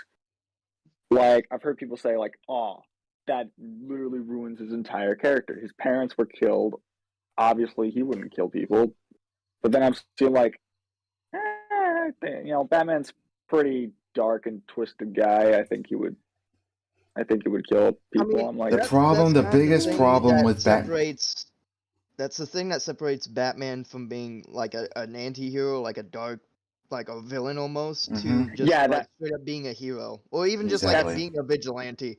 That's Yeah, that's kind of the what thing. makes him a hero, because of the fact that like he, that is his rule. He does not kill. Batman does not kill. That has been something vital to his character for a very long time now. Mhm. I And think I they're literally trying just to Under make the him Red an Hood, anti-hero. under the Batman Red Hood. Hood, in Batman Under the Red Hood, he tells Jason Todd, not because it's too hard, because it's too damn easy. The moment I Yeah. go down that road, I will not come back at all. It's not only Exactly. that, but the same ideology that a lot of other superheroes have is, and this is specified in Daredevil season 2, and then a shout out to that show, that redemption is that every criminal we fight is a victim of circumstance also, is that there is a spark of good in everybody, and that if you kill them, you not only are showing that you are no better than them, you're also killing whatever good that person could have done later on down his life. That that second chance that you give them is just snuffed out. Yeah. God, And I mean, Daredevil it's- was so good. Yeah, it was. It's also one of those things where it's like it's the same reason why Spider-Man doesn't kill. It's the same reason why, you know, Superman ain't supposed to kill. It's one of those things where it's like you gotta, at the very least, be faithful enough to the character to keep that part of their identity, because that is a major part. And as you mentioned, there's been a lot of stories where it's had like genuinely really good story writing and all that, just based around that concept, where you have like the difference between Batman and Red Hood, and it's just, yeah, it's a whole thing. I am glad that they actually went ahead and went back to the Batman does not kill thing, because that was something in the Snyder movies that, like, it just Yeah. seemed like they were trying to be overly edgy about it. Zach's very that's odd. I'll let you finish. yeah. That's another kind of thing about Batman that I kind of like, is like he lives in a very dark, like twisted, you know, kind of fucked up city. Like it's literally called Gotham, for fuck's sake. Yet he himself is not like all twisted, dark, and fucked up. Yes, he's like dark and brooding, but he's not like, you know, going around brutalizing people and shit. He faces the Did you darkness. guys ever- He's not darkness itself. He faces the darkness. He's supposed to be someone to take away the comfort of night from criminals, to like give them an edge, give them something to be scared of. Yeah. Did you guys ever watch the show Gotham? A few episodes, mostly for Jerome and Jeremiah. That's mostly why I watched most of it.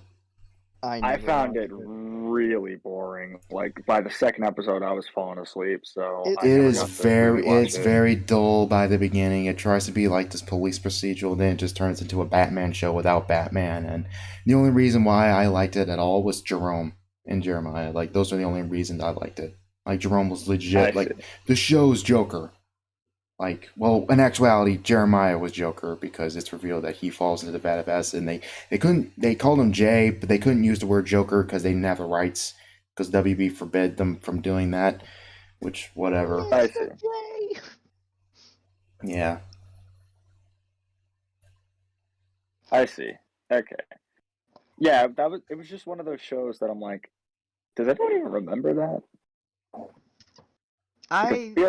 I feel like it was really big, and then it just kind of Yeah, when I first saw the trailer for it back in the day, I didn't know or pay attention to it that much. I just thought it was gonna be a show about like a young Bruce Wayne and some random ass girl, and I was like, you know, okay, whatever. And I just kind of went on doing my own thing still.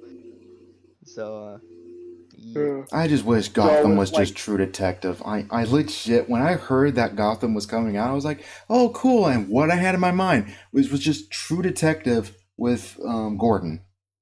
That's what I thought it was going to be. It was just going to be him finding, like, going up against, like, Counterman or Zaz or Professor Pig or something like that. Like him finding a serial killer. That's what I thought it was going to be, but not this Batman show without Batman. It's basically like the entire Rhodes Gallery is here, and Batman's not. It's like, it's ridiculous. But Jeremiah is really cool. Jerome's really cool. Those were the standouts, but it's a whack show. I would say it's the better of the CW shows. It's Fox. Oh, it's Fox.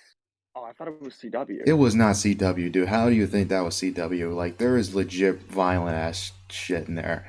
It's like, Fox Network is a very odd network, because, like, even though it's network, it freaking feels like cable sometimes, because, like, it had shows like X-Files and 24 on, where some of the deaths can get very grisly and dark, especially in Gotham, where, like, they kind of do Faceless Joker with Jerome. They kind of do Death of the Family with him, where he doesn't have his face and he has to staple it back on, and you actually see that. The show gets very dark and violent, like, multiple times, so it's kind of weird knowing that that's on network. And it's weird, but it's not CW, not by a long shot. Because if it was CW, it would be nowhere near as violent as that.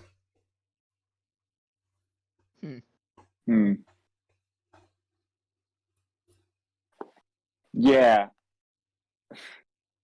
Actually, yeah. Not more to think about it. Yeah, you're right. Interesting. I completely forgot when that show came out or like what happened. It just seems like, has the CW like made anything that was decent? Supernatural? Was that on CW or was that? Supernatural. Yeah, No. that was... DC related. DC related. Oh, DC related? Arrow, probably. I think, unironically, Arrow might be the best thing they have. Like, I would say Flash, but like, I think over time, I think a lot of people are starting to notice like Flash wasn't really that good to begin with. It's like it's a really dumb show, and so I actually heard that Stargirl was pretty good. I've heard good things about Stargirl too. I haven't watched it, and I think that's on HBO. Man, no, well, it is, but it's on the CW app, I think. I thought it was on like, because I know DC created its own like content. The DC app, and, the DC app, and then they later roped that into HBO Max, so you can just get HBO Max, and you can just get all that stuff. That's basically where Gotta love company buyouts. Ugh. Gotta love it. I mean, I wouldn't call it a buyout. I mean, DC's been owned by WB for decades, so. Yeah, true. I don't know. It's just like you go from having your own service and then you get acquisitioned into HBO Max, and I'm like, yeah, right, but they should just done HBO Max at the beginning, because DC app was like the DC Universe app service thing was like already niche in on itself, so I wouldn't blame them for moving it to HBO. It's just.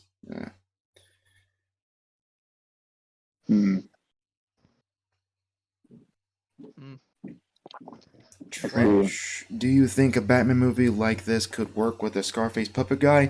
Yeah, it could, because when obviously Scarface is a puppet, it's just controlled by somebody who's the actual mastermind, who just plays like he's innocent when he really isn't. That can work. That can work if you play it right. Yeah, that would be another. But that's a niche villain in itself. It seems like they're trying to go for like you said, grounded, and it seems like they all kind of have just almost like a Hannibal Lecter kind of serial killer vibe to them. Ooh, how about the Toy Maker? Yeah, that could work. With the Scarface thing, it'd be like just another serial killer that Batman has to go deal with. Yeah, except he specifically hunts children.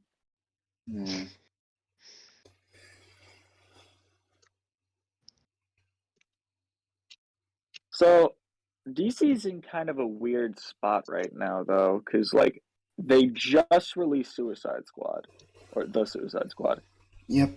And now they've released the Batman. So are we just doing individual movies that have nothing to do with each other? No, I'm willing to bet. No, the DCEU is very much a thing. It is very much a thing. It is very much alive. It's quite clear. This is kind of a thing I don't like about DC, and I do like about DC at the same time, where they're capable of making movies that are not connected to the brighter universe. Like this Batman movie, you don't need to watch anything else. It's its own little universe. Meanwhile, the Suicide Squad takes place in the DCU. Joker takes place in its own universe, so you can have different Batmans and different stuff and such. And DC's more loose with its ratings, meaning you can have an R-rated Suicide Squad movie and still a heavy PG-13 Batman movie that feel completely different. So that's definitely something DC definitely has over Marvel nowadays. So it almost seems like they're kind of trying to go with the PG-13. What? I'm sorry. What, Mitch? The Batman is PG-13? Yeah, surprisingly so.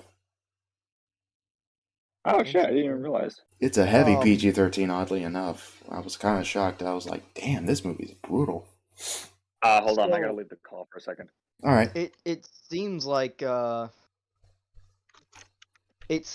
definitely trying to go for almost like a comic book format, where they can basically just keep making different universes and telling different stories and having basically as much writing and creative freedom as they can muster.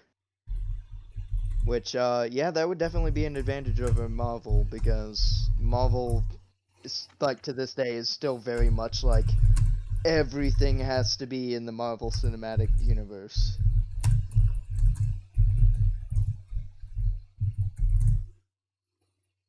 Hello? Yeah, I hear you. Oh, okay, I thought I turned my PC off by accident. No, you didn't. Okay.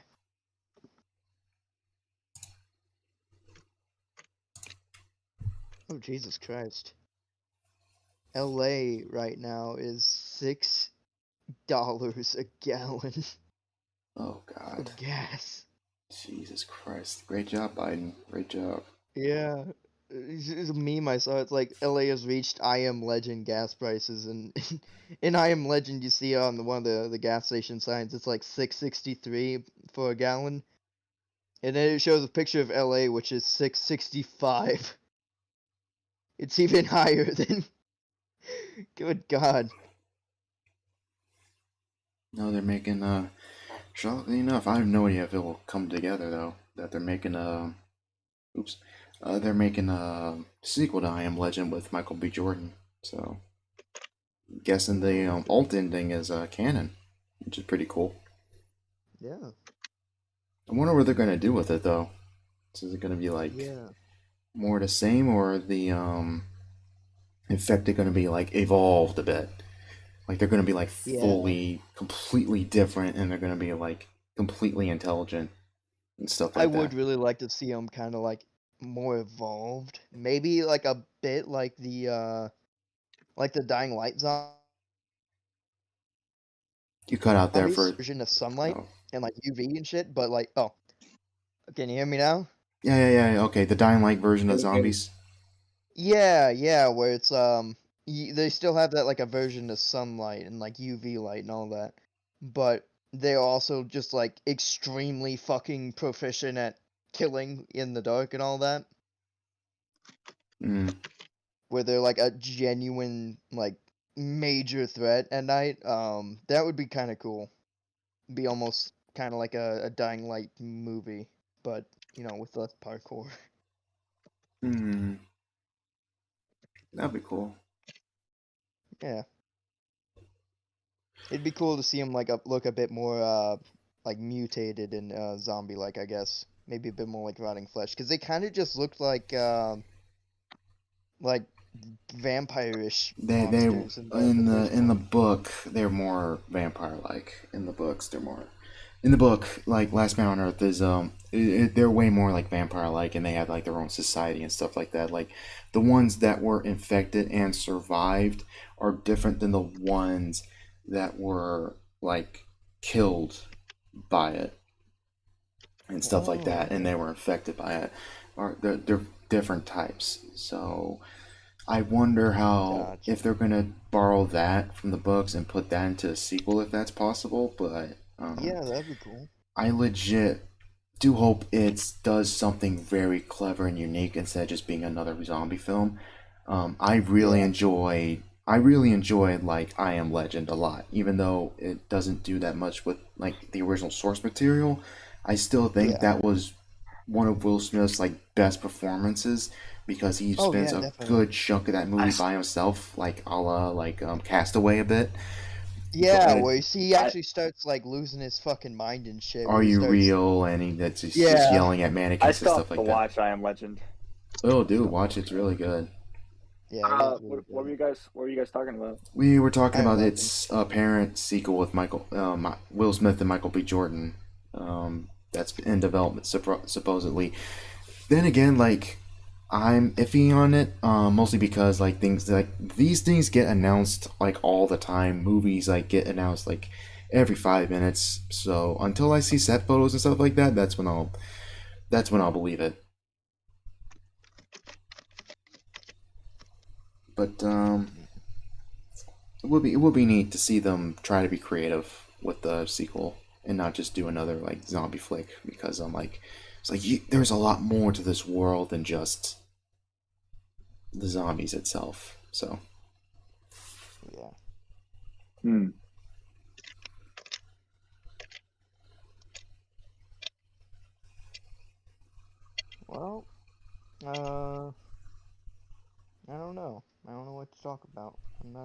Hmm. I'm not good at talking. Well, I mean, we were talking about Batman earlier, and then I left for a bit. So now you guys are talking about I Am Legend. Yeah, I just like moved on to like talked about that though.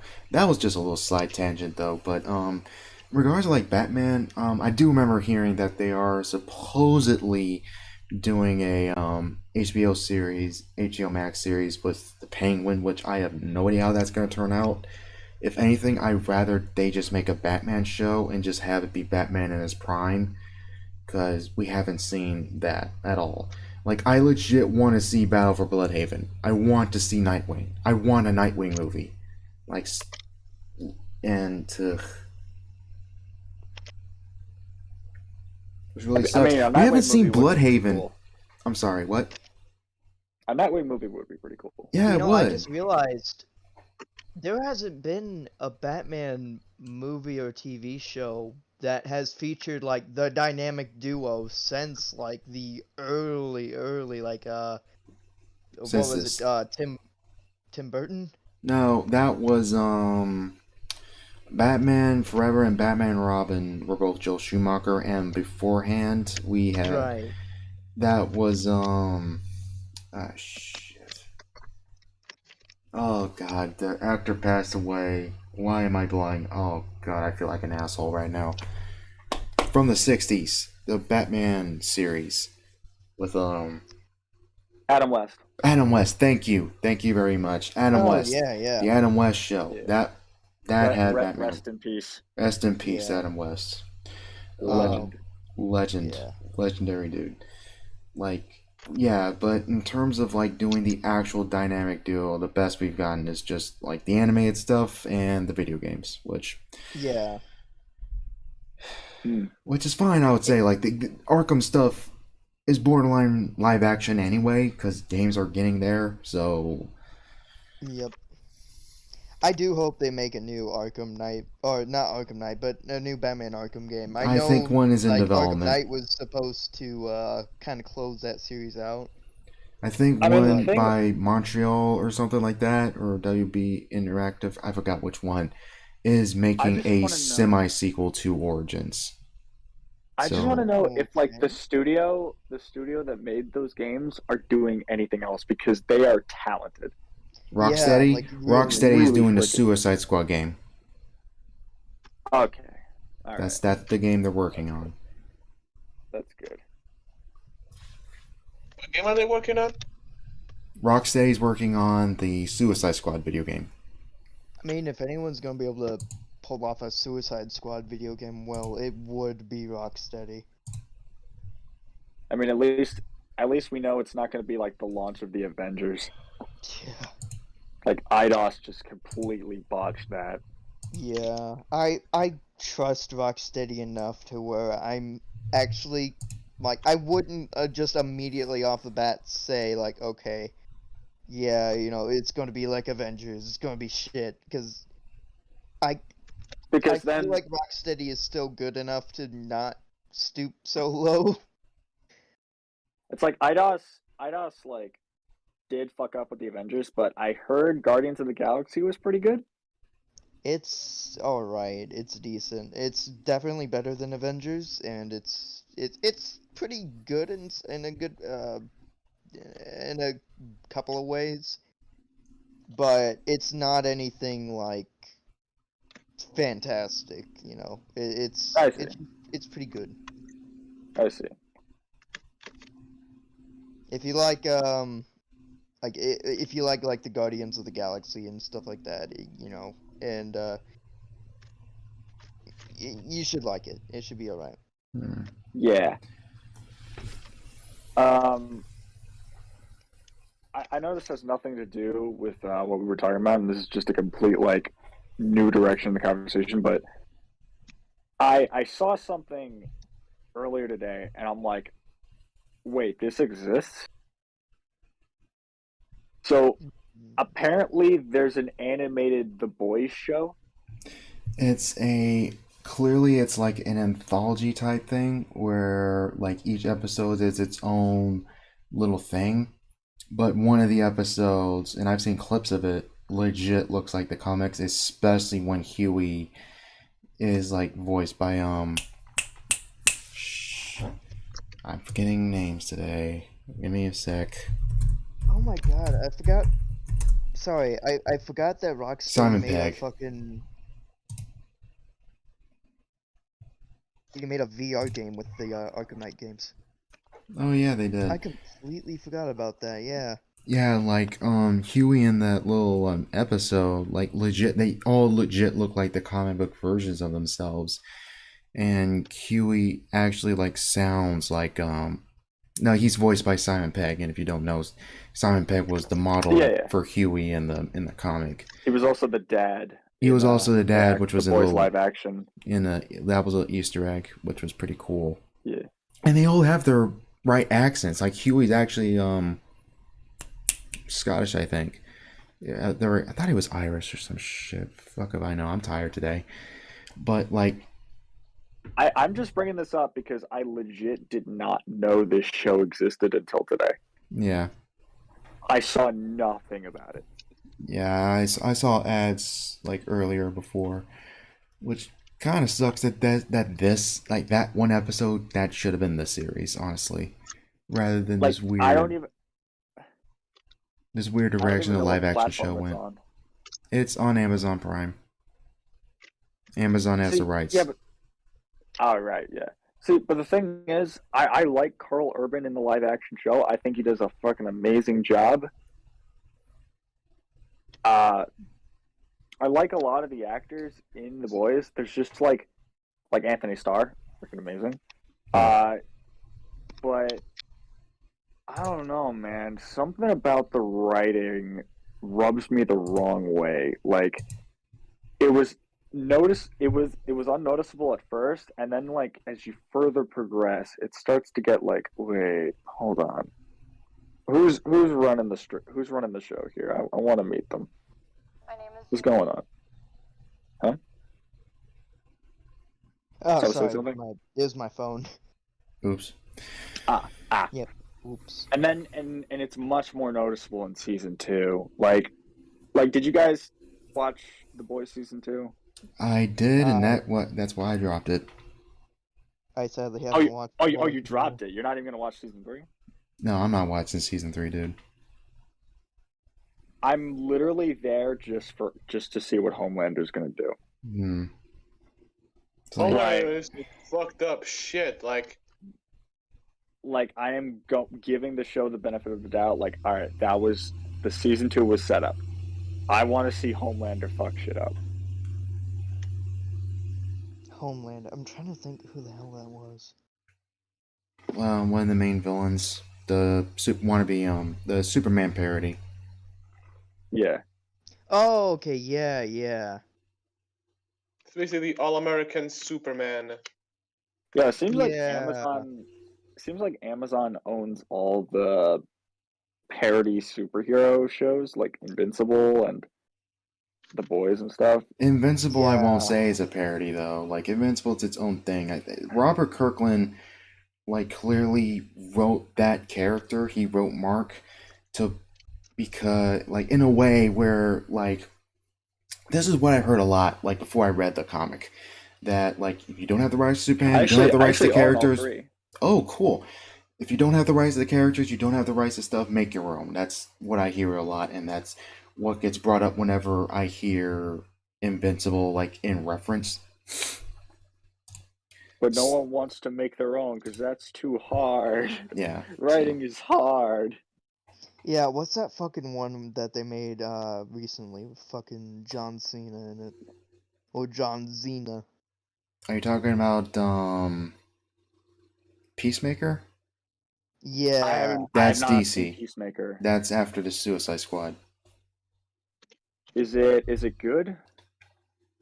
I've heard it's shit, and it looks like shit. Yeah. Like, Wait, there are lines, there are it's legit. in the DC universe? It's in the DCEU, yeah. Oh my I've god, I actually didn't heard- even know that. I've heard very divisive things. Like I've heard, oh man, this show is shit, and I've also heard, oh man, this show is funny as fuck. And I'm like, I don't know. I haven't watched it. Yeah, it's fucking like there's one scene I kind of enjoyed just for the fact that like, oh, okay, it was kind of cool to see that in a film where it's like they just it's Peacemaker himself and then like his side buddy, whatever the fuck. Um, they basically go out into the woods and like his buddy is like a fucking like a present, I guess. Has a whole bunch of like appliances and like shit set up as like a shooting range. And it's literally just them fucking around with the gun, shooting things and like having a blast with it or whatever. But I kind of just don't want to support it on the fact that John Cena chilled out to China really hard. Yeah, so did LeBron James and Yeah. you know, bunch of Yeah. Which I don't know. It's one of those things where it's like, yeah, I go and I say that, but at the same time, it's like a lot of movies that probably some even I really like probably have actors in them that are just complete pieces of shit, knowing Hollywood. So I I mean, don't know. a lot of actors are. Did you hear?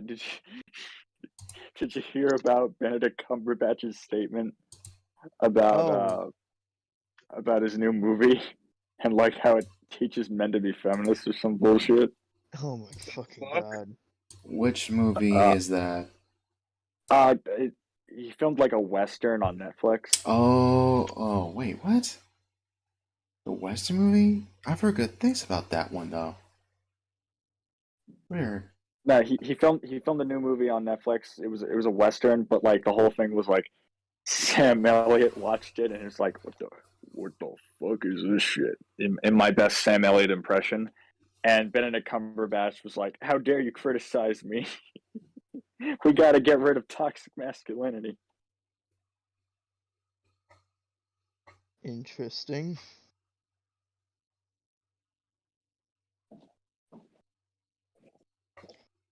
The Power of the Dog. I might give Homelander, was it called?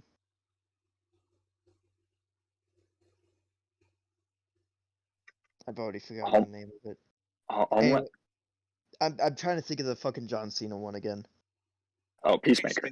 Peacemaker. Okay, yeah. I might give that a watch just to see how it is. But yeah, I don't know. It didn't look great to me, but it also didn't look For all these terrible, allusions I to guess. homosexuality. Yeah. Okay. When you're with a friend, you work hard, you play hard, you do things together. But when your friend comes out to tell you he's gay, you don't know how to take it. And that's when you break out a bottle of white wine to let him know you're okay with him being gay. Oh my god. White wine. Fuck yeah. I swear to God, that is some of the best. Like, that is one of the best jokes I've ever heard. And like, I can't believe they got Sam Elliott to say that. Like, he must have. Huh? What they got to say it? Like, it was like a 3-tangent like advertisement for white wine. It was a Robot Chicken sketch, but it was fucking hilarious. Because I'm like, oh my god, they actually got Sam Elliott to say this. Okay. Sam Elliott who?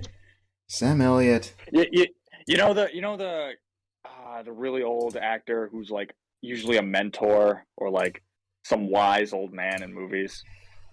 Perhaps. Like, you know, the guy with the big mustache. And text. Look text. Let me see. Yeah. Oh, yeah, you found the thing. Okay, there's ET Canada. Alright, let me link that one too, because there's the actual audio of him actually talking. Let me link that there.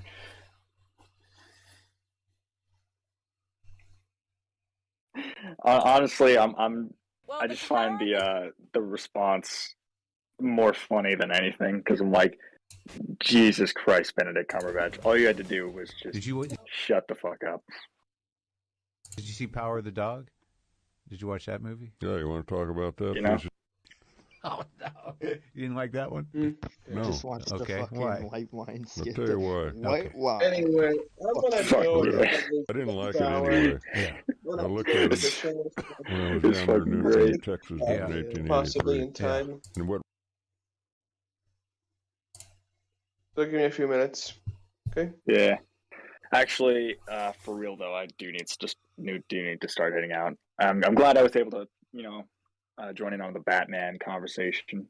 It's a good one. Yeah, it was great. It was just great to listen from me, for a pure ignorant Batman fan who just grew up on the cartoons, and a lot of that stuff seems quite irrelevant by now. My older brother got me into like all the DC stuff, so it was great. Your comics weren't that popular. So it took I think I'm gonna see the movie tomorrow, so I'll let you know what I think. First, though, for other people, especially for Ark. Have you ever seen the trailer for Bullet Train? Bullet Train looks really good. But anyway, Oh, yeah. thank y'all for having me. I'll see you guys Go later. see it. It's pretty damn good. Top shit. All right. I might. I guess later I'm gonna talk with you, Ark. We're chilling. Bye. All right. Probably gonna go off. Well, to guys in chat. See you later. Let me just pull the chat up and see if I can. white wine to help you forget. White wine. Yeah. Holy shit. That's a perfect way to end.